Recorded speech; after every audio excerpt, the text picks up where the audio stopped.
Le 13 mars 2013, à la médiathèque du Vieux-Lille, les éditions Méli-Mélo, première maison d'édition école en France, nous ont conviés au lancement de leurs deux nouveaux ouvrages. Il était un crime de Jean-Denis Clabaut et Nouvelles de jeunesse de Maxence Van der Merch. Jean-Denis Clabaut nous livre ses impressions. Je suis très satisfait d'avoir travaillé en partenariat, non pas avec des professionnels, mais avec des futurs professionnels, avec des étudiants. Pouvoir permettre à des jeunes qui sont en formation, qui ont un projet, de trouver les moyens et les outils d'aller plus loin dans ce projet, moi je trouve ça fondamental. On a toujours l'impression que quand on a écrit 6, 7, 8, 10 livres, ça devient une habitude. C'est jamais une habitude. C'est comme pour un film, c'est comme pour n'importe quelle création, c'est jamais une habitude. Après quelques discours suivis d'un cocktail dînatoire, Axeline Rogier semble satisfaite du déroulement de la soirée.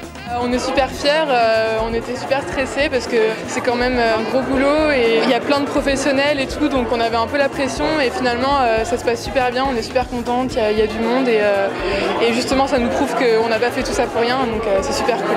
Cet événement est la concrétisation de plus d'1 an de travail pour les éditions Méli-Mélo, un aboutissement qui ne peut être qu'encouragé par Bruno Trinel, directeur de l'IFDB Tourcoing. C'est un moment très particulier effectivement dans mon agenda parce que finalement ça fait la 3e fois que ça se concrétise et c'est toujours un très beau moment. Il y a quelque chose qui vraiment est la concrétisation du talent des étudiants et des profs et c'est extrêmement agréable. J'en suis fier pour l'UT, mais c'est un drôle de sentiment de fierté parce qu'en fait c'est la fierté que doivent avoir les étudiants à travers cette belle concrétisation. En fait. Un franc succès pour les éditions Méli-Mélo, l'occasion pour nous de leur souhaiter la même réussite pour leur future parution.